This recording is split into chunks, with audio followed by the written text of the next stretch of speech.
5 kakaibang bagay sa ilalim ng karagatan. Number 1, brinicles o finger of death.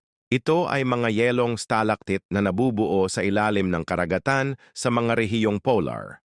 Nabubuo ito kapag ang malamig na tubig na may mataas na konsentrasyon ng asin ay lumubog sa ilalim ng karagatan at nagyeyelo na lumilikha ng isang guwang na tubo ng yelo na maaaring magdulot ng panganib sa mga nilalang sa ilalim ng dagat.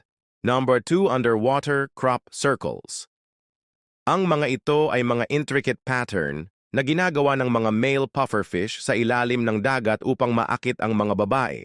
Ginagamit ng mga isda ang kanilang mga palikpik upang lumikha ng mga disenyo sa buhangin. Number 3, rogue waves.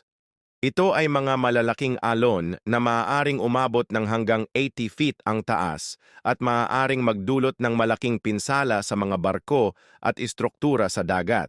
Nabubuo ito kapag ang mga maliliit na alon ay nagsasama-sama upang bumuo ng isang malaking alon. Number 4, maelstrom o whirlpool. Ito ay isang malakas na agos ng tubig na nabubuo kapag ang mga alon ay nagtatagpo sa isang partikular na paraan. Maaaring magdulot ito ng panganib sa mga barko at mga tao sa dagat. Number 5, bioluminescence. Ito ay ang kakayahan ng ilang mga organismo sa dagat na maglabas ng liwanag. Maaaring makita ito sa mga plankton, isda, at iba pang mga nilalang sa dagat na nagbibigay ng isang kakaibang liwanag sa ilalim ng dagat. Please like and subscribe. Salamat!